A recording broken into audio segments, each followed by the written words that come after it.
Eu queria meditar com você rapidamente, porque nós vamos passar ainda para a segunda parte do culto, que é a celebração da ceia em si. O texto que está em 1 Coríntios, capítulo 11, verso 26. 1 Coríntios 11, 26. O texto diz assim: porque todas as vezes que comerdes este pão e beberdes este cálice, anunciais a morte do Senhor até que venha. Porque todas as vezes que comerdes este pão e beberdes este cálice, anunciais a morte do Senhor até que venha. Que o Senhor se agrade em nos dar a iluminação para entendermos a sua palavra hoje à noite. Nós sempre lemos esse texto do apóstolo Paulo, escrevendo aos irmãos em Corinto, quanto à ceia. Você, com certeza, se já participou de alguma ceia, você deve ter lido ou ter ouvido essa declaração. E nós podemos primeiro destacar o fato de que o apóstolo trouxe o anúncio do Senhor, o que o próprio Jesus revelou a ele, determinando que a sua igreja estabelecesse um memorial, um evento significativo, repetitivo, que trouxesse sempre à memória alguns fatos importantes.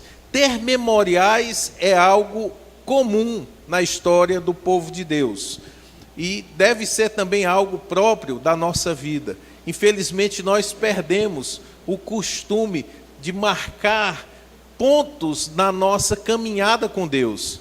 E às vezes nos esquecemos do quanto Deus já fez por nós. Há um hino que diz exatamente isso, né? Conta as muitas bênçãos, dize quantas são, e hás de ver surpreso.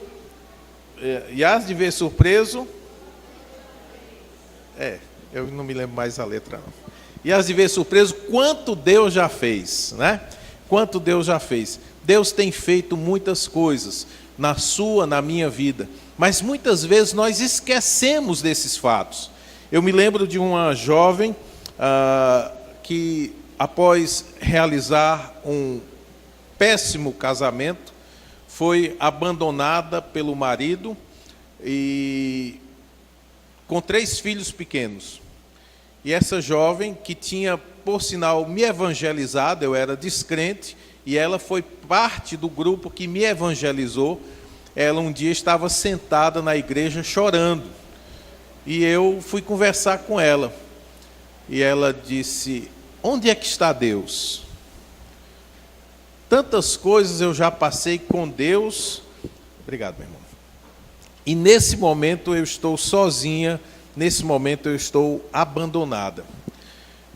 E a palavra que me veio naquele momento foi o que Jesus nos diz no final do Evangelho de Mateus, capítulo 28, versículo 20, a parte final, em que ele diz que estaria conosco todos os dias até a consumação dos séculos. Aquela moça havia esquecido, porque nós costumamos esquecer as grandes e boas promessas de Deus para nós. Fazer memoriais é algo comum na Bíblia. Nós temos aqui 2 textos, o de Êxodo 12 e também Josué 4, que nos falam 2 grandes momentos da história do povo de Deus. O primeiro foi a libertação do povo judeu do domínio do faraó do Egito, quando o Senhor determina que sobre os egípcios, sobre os seus servos e sobre os incrédulos, viria a 10ª e última praga, que foi a morte dos primogênitos. Deus ordenou, porque Ele é o Senhor da vida, e Ele determinou que todo aquele que não se submetesse a um ato de fé, que era o sacrifício de um cordeiro e a aspersão do sangue nos umbrais da casa, todos esses que não participassem deste festival, eles deveriam sofrer a punição de Deus de ter o seu filho mais velho morto pelo anjo da morte, conforme nos registra o livro de Êxodo.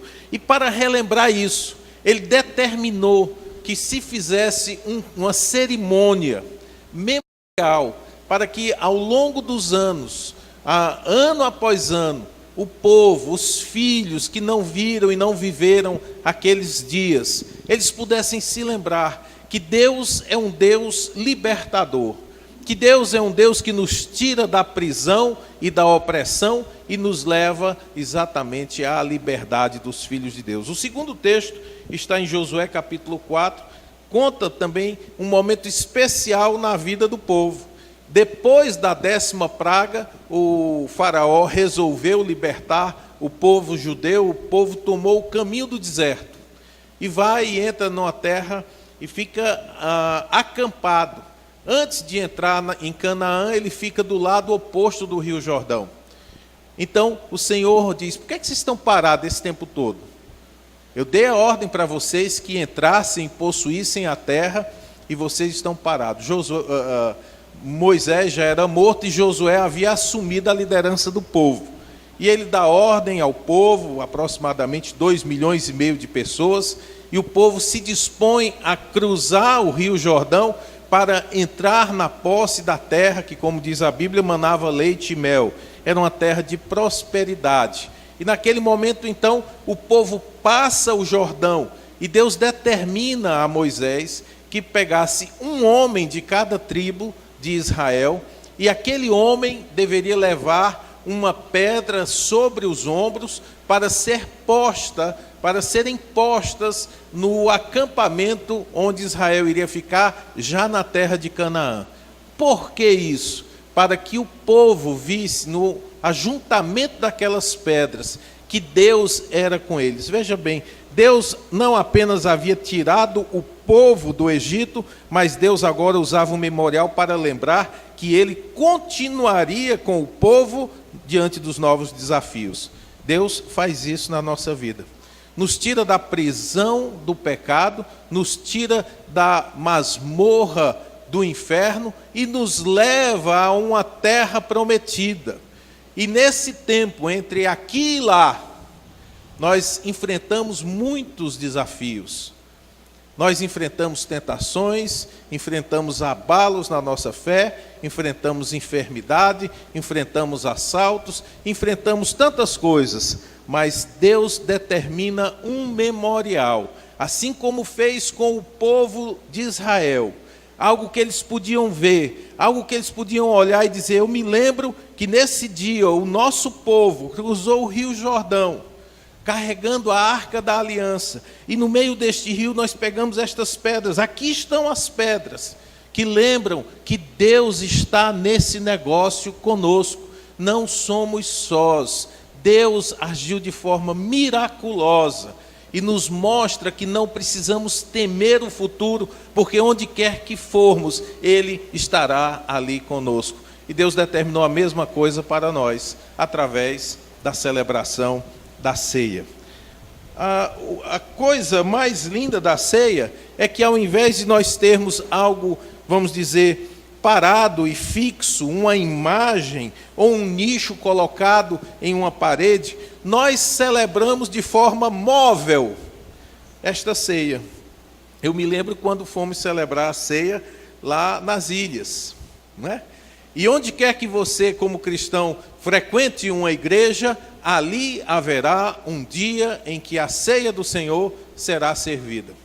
E essa ceia, então, nos traz de volta a lembrança e ao pensamento das grandes coisas que Deus fez por seu povo, as grandes coisas que Deus fez por nós. Conforme diz o Senhor em Lucas 22, 19, que Jesus, tomando um pão e tendo dado graças, o partiu e lhes deu aos seus discípulos, dizendo: isto é o meu corpo oferecido por vós, e ordena: fazei isto em memória de mim. Por isso, amados, quando nós nos reunimos mensalmente, sempre no primeiro domingo do mês, que a igreja cristã se reúne, como que dizendo: as nossas primícias desse mês, Senhor, nós queremos trazer diante de Ti, queremos trazer o nosso culto de louvor e de adoração, relembrando a quem nós adoramos, a quem nós servimos. E para isso é necessário nós pensarmos sobre o que a ceia fala. A ceia nos lembra do quê? De acordo com o texto, ela faz menção a 2 eventos. Primeiro, anuncia a morte do Senhor. E a segunda, devemos fazê-lo até que ele venha.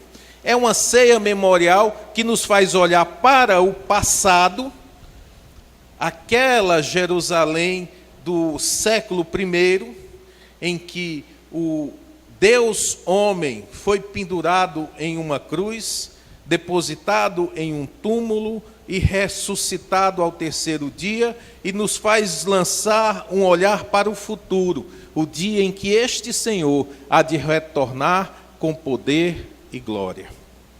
A ceia, portanto, nos indica 2 coisas: que Jesus pagou o preço pela nossa vida. É interessante quando nós olhamos a Escritura Sagrada para ver o que Deus havia predito em relação da morte do Senhor. O profeta Isaías nos diz no versículo 2 do capítulo 59, as nossas iniquidades, as vossas iniquidades, fazem separação entre vós e o vosso Deus, e os vossos pecados encobrem o seu rosto de vós, para que ele não vos ouça. O grande problema do homem não é a falta de dinheiro, não é a falta de amor. O grande problema do homem é que ele está separado do seu Criador por causa do pecado. Eu e você, e o mais novinho,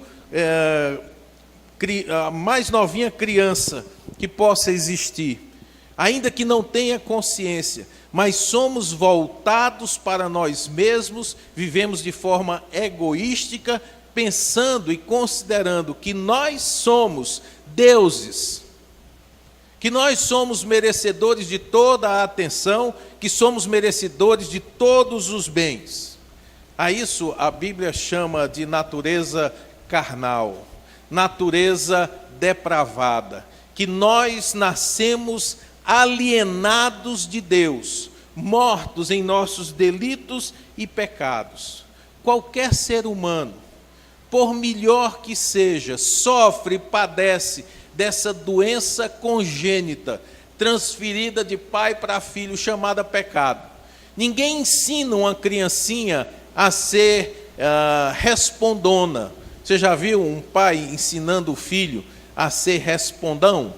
Você não vê. Pelo menos não nas boas famílias, né? Eu nunca vi alguém fazendo isso. Ninguém ensina o filho a cobiçar o brinquedinho do outro. Ninguém ensina o filho a bater nos outros. Muito pelo contrário, a gente fica com raiva quando o filho da gente é agredido no colégio por um mais danadinho, né?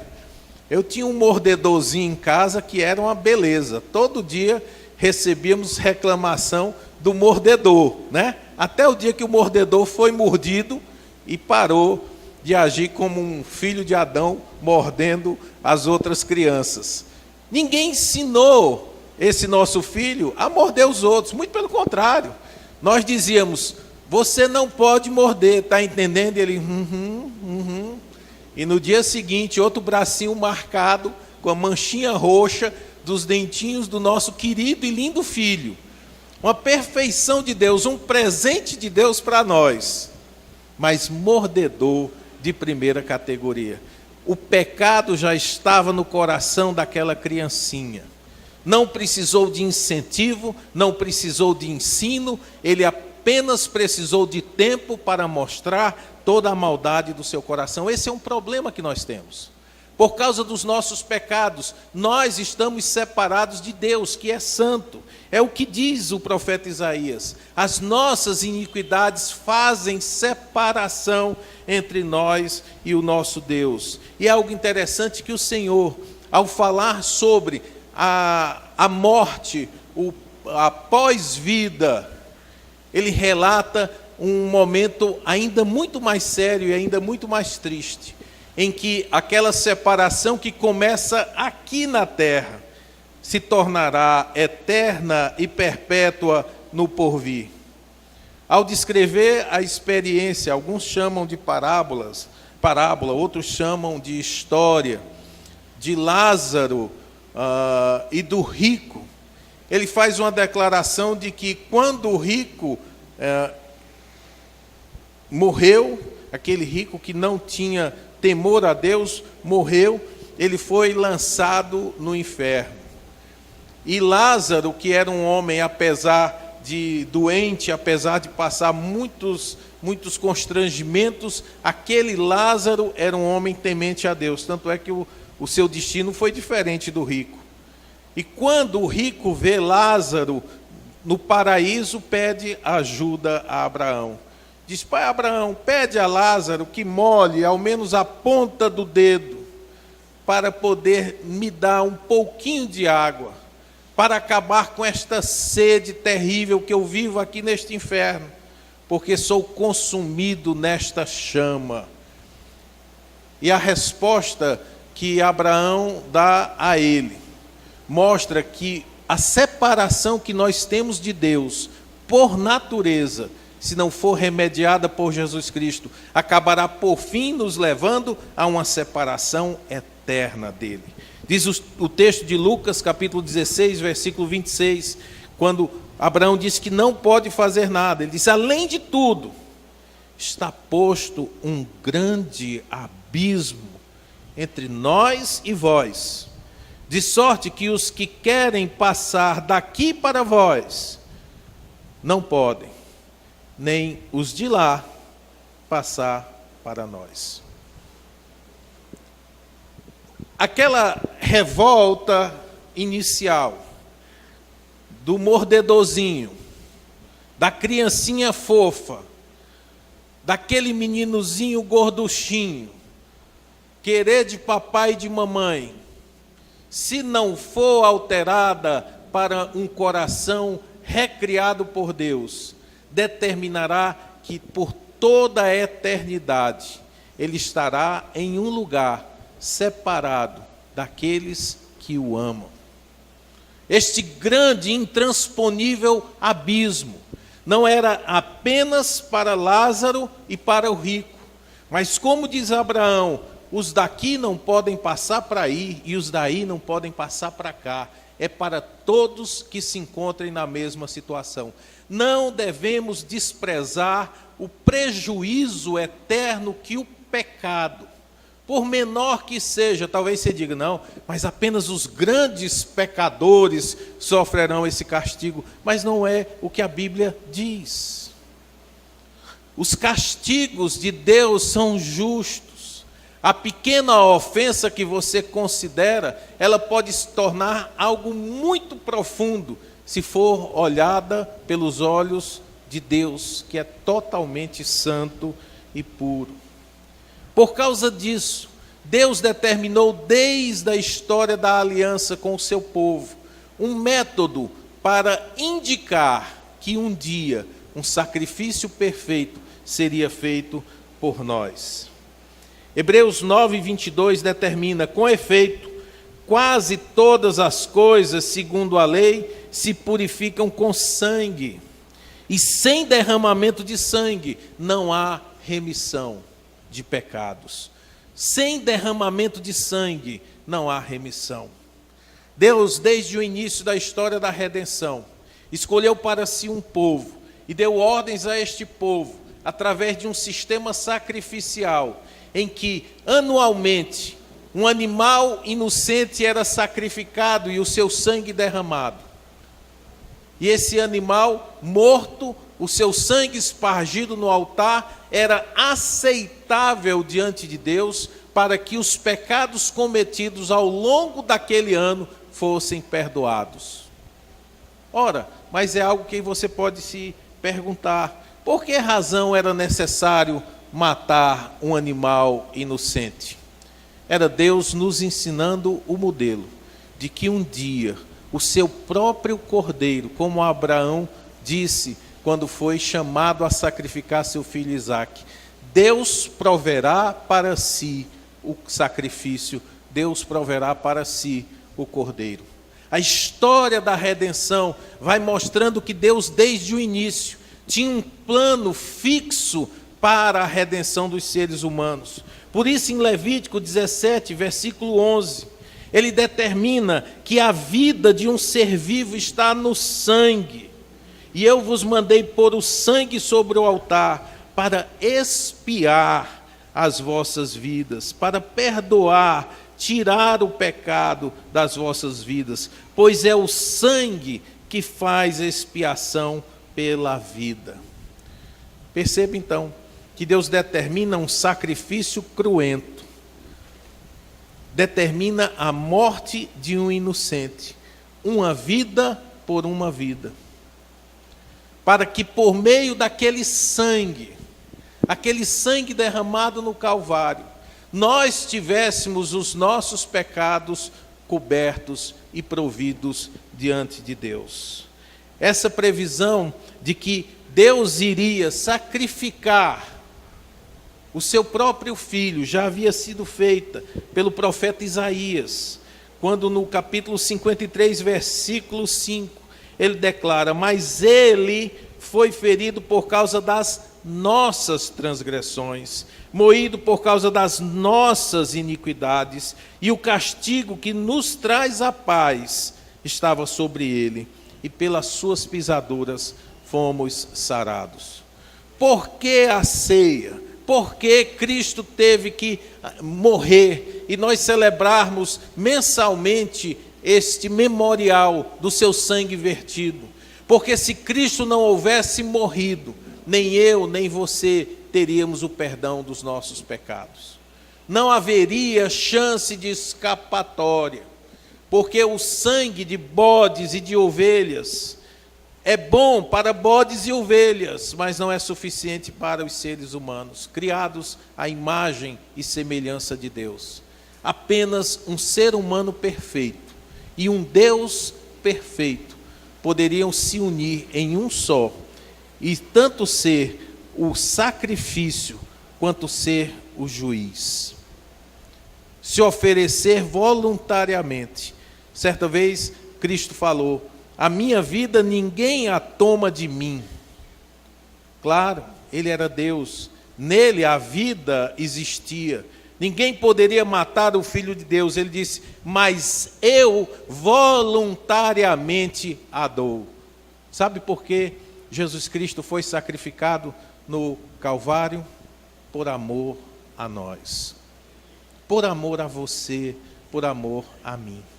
Ele não devia nada a você. Algumas pessoas não entendem esse conceito. Acham que Deus tem que salvar toda e qualquer pessoa, ou ao menos dar uma chance para salvar esse ou aquele. Deus pode continuar sendo Deus se a todos nós nos condenasse por causa dos nossos pecados. Mas o apóstolo Paulo diz que por causa do muito amor com que ele nos amou, enviou Jesus Cristo para tomar o nosso lugar, para sofrer a ira de Deus, para que sobre ele caísse toda a ira de Deus, para que enfim nós tivéssemos paz. O apóstolo Paulo, tendo conhecimento disso, em Colossenses capítulo 1, ele diz: dando graças ao Pai, que nos fez idôneos para participar da herança dos santos na luz, o qual nos tirou da potestade das trevas e nos transportou. Perceba a ação positiva de Deus. Ele não somente nos tirou da potestade das trevas, mas ele também nos transportou para o reino do Filho do seu amor, em quem temos a redenção pelo seu sangue, a saber, a remissão dos pecados. Essa é a grande verdade da ceia do Senhor. O sangue de Jesus Cristo foi derramado no Calvário para salvar pecadores. Eu e você, pecadores desde a infância, ainda que não nos tenhamos completamente entendido o caráter maligno do que fazemos, somos justamente condenáveis aos olhos de Deus. Mas Deus prova o seu amor para conosco, pelo fato de haver Jesus Cristo morrido por nós, sendo nós ainda pecadores. Anunciamos a morte do Senhor através desta celebração. E fazemos isso com alegria, porque se o sangue de Jesus não tivesse sido derramado, não haveria qualquer esperança para qualquer pessoa deste mundo. E eu quero lhe perguntar apenas uma coisa: o sangue de Jesus foi suficiente na sua vida? Eficaz na sua vida? O sangue de Jesus já purificou você dos seus pecados? Talvez você esteja como aqueles que ouviram lá no Egito a ordem de Deus: passem o sangue nos umbrais das portas, porque o anjo da morte, ao contemplar o sangue na casa, passará por cima dela. E você talvez diga: eu não acredito que o sangue possa me proteger da ira de Deus. E se você não acredita, infelizmente, não existe outro meio de salvação para você. Você terá que se apresentar diante do justo juiz e responder por cada um dos seus mais mínimos pecados. E ele há de recompensar a sua maldade com esse local de sofrimento intransponível, do qual não se pode sair por toda a eternidade. Mas se ao contrário você diz: ah, pastor, eu queria tanto que o sangue de Jesus Cristo me purificasse os pecados, lavasse a minha vida. Muito bem, esse é um bom momento para você começar. Alguns homens, depois de ouvirem a pregação do apóstolo Pedro, eles disseram: e agora, o que nós faremos? Varões israelitas, o que nós faremos? A resposta de Pedro é a mesma para qualquer pessoa, em qualquer época desta vida: arrependam-se e sejam batizados em nome de Cristo para a remissão dos pecados. A porta de entrada do céu passa pelo arrependimento e a fé. Isso é algo que só você pode desenvolver no seu coração. Eu não posso me arrepender pelo que você fez, como você não pode se arrepender pelo que eu fiz. Cada um, diz a Bíblia, dará conta de si mesmo a Deus. E se nesse momento, ao ser anunciado o único modo de salvação, você não cuida e não zela da sua alma, eu lamento muito. Porque um dia, essa palavra vai fazer falta para você. Um dia, esse momento de arrependimento vai fazer falta para você.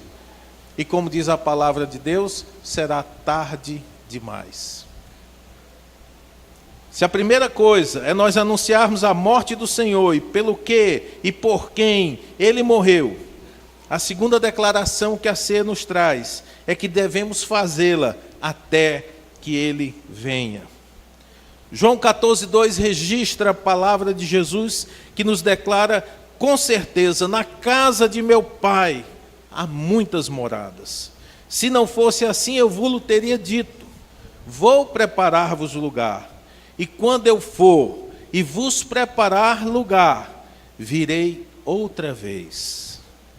Virei outra vez e vos levarei para mim mesmo, para que onde eu estiver, estejais vós também. Esse é o momento em que a igreja deveria romper com glória a Deus, um aleluia. Talvez você não tenha percebido que Jesus Cristo prometeu para você: eu vou preparar um lugar no céu para você, e não vou ficar lá sentado esperando você morrer, eu virei buscar você aqui na terra. Isso é motivo de louvor, porque talvez você fizesse isso para uma pessoa do bem, uma pessoa boa. Quando às vezes a gente vai receber um parente em casa, a gente muda a dinâmica da casa, a gente trata muito bem o parente, porque considera aquele parente uma pessoa importante. Mas sabe quem nós éramos aos olhos de Deus? Seus inimigos. andávamos fazendo a vontade da carne e dos pensamentos e éramos, por natureza, filhos da ira. Deus odiava cada um dos nossos pensamentos. Somos, por natureza, merecedores de toda a ira de Deus, e a ira de Deus não é algo que se deva brincar. Custou a vida de Jesus Cristo. E Jesus, quando anteviu aquele momento em que ele seria apartado do Pai, ele chora, ele se lamenta, ele clama no Getsêmani, dizendo: se possível, passa de mim este cálice. Era um cálice muito amargo para se tomar. Meu amigo, se Jesus Cristo queria fugir daquele momento de horror, o que dirá de nós, pobres mortais?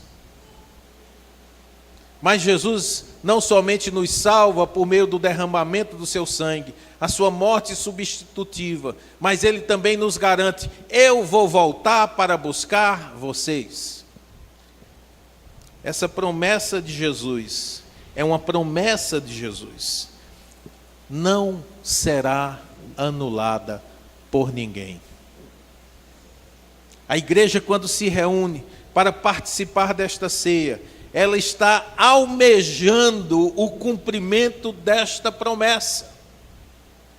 Ainda que a morte me sobrevenha, a minha esperança é que ele prometeu que voltaria por mim.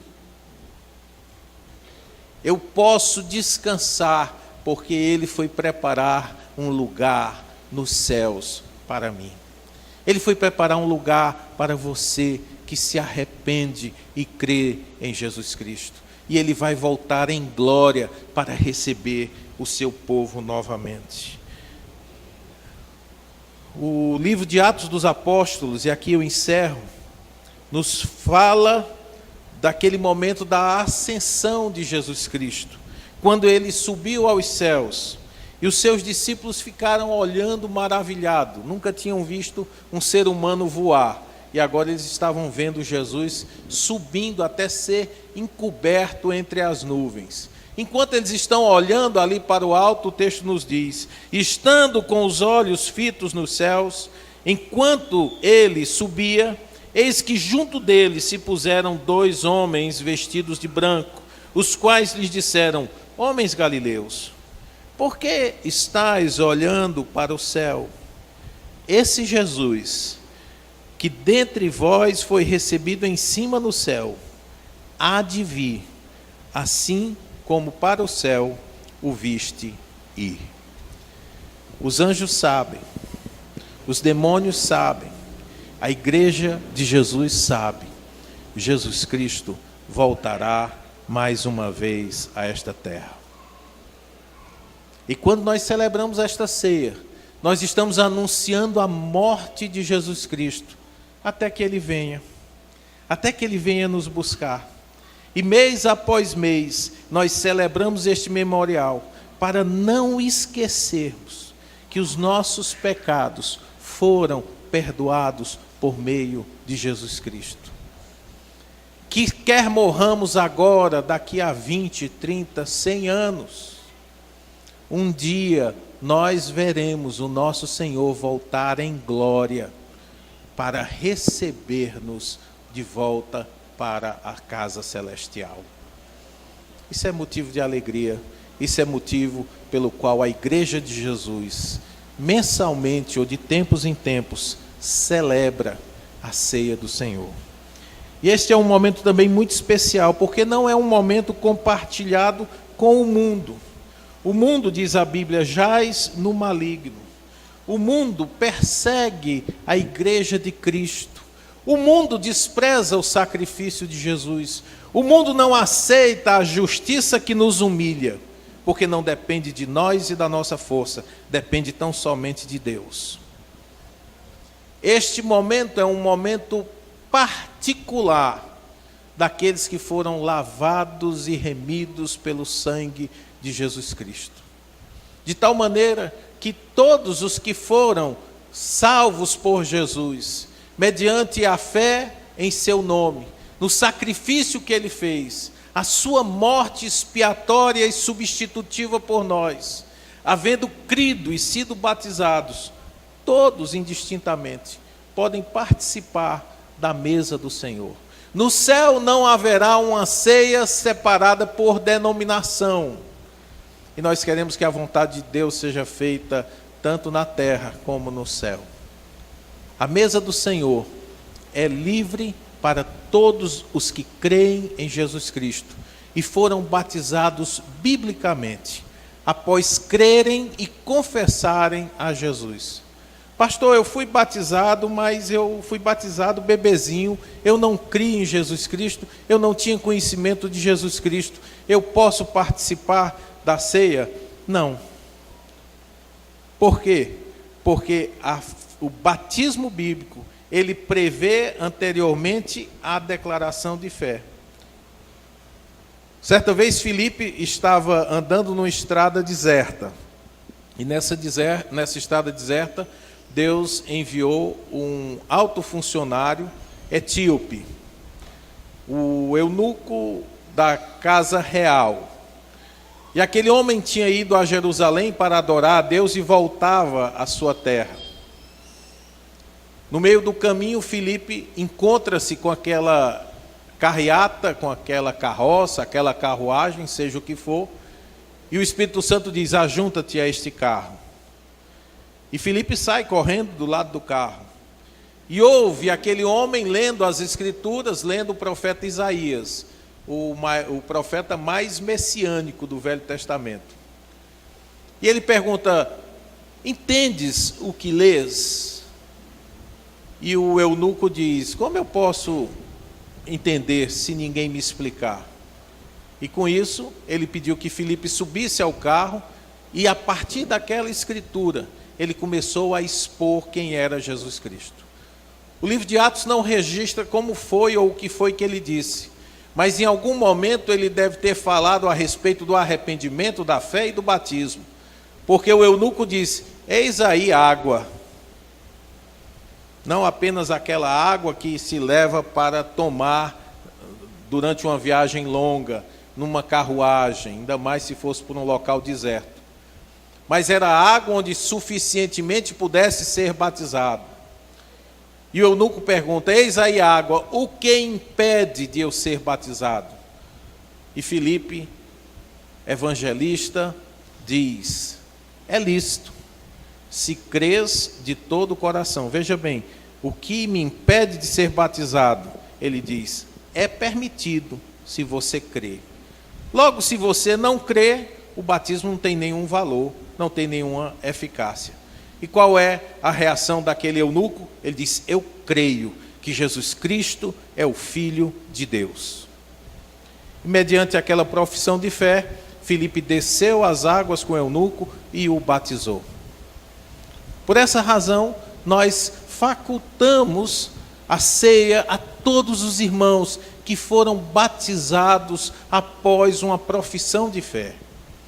Se você foi batizado, tendo crido em Jesus Cristo como seu suficiente Salvador, como aquele que derramou o sangue por você, que tomou o seu lugar debaixo da ira de Deus, para que agora você possa dizer: nenhuma condenação há para os que estão em Cristo Jesus, você é bem-vindo para participar deste momento. Mas se não, eu queria que você pensasse nessas duas últimas perguntas que eu lhe faço. Primeiro, você já foi perdoado através da morte substitutiva de Jesus? E a segunda, você aguarda a volta de Jesus com medo ou com expectativa? Se para alguma dessas respostas aí, dessas perguntas, a sua resposta é não sei, é preciso que você se arrependa e creia. Porque se você não sabe, você que é você não sabe, imagine eu. É preciso que você se arrependa e creia. Vamos orar? Senhor, nosso Deus e Pai querido, nós chegamos agora a esse momento em que vamos participar da ceia do Senhor. Eu quero colocar diante de Ti a vida de cada pessoa que nesta noite se agrupou, se ajuntou aqui e ouviu a tua palavra e soube de Jesus, e ouviu o clamor e o chamado para que se arrependam, para que se voltem com fé, porque o sangue já foi derramado, o preço já foi pago. Podemos receber por fé aquilo que gratuitamente nos é ofertado. Senhor, eu peço também por nós que já cremos, temos crido em teu Filho Jesus Cristo.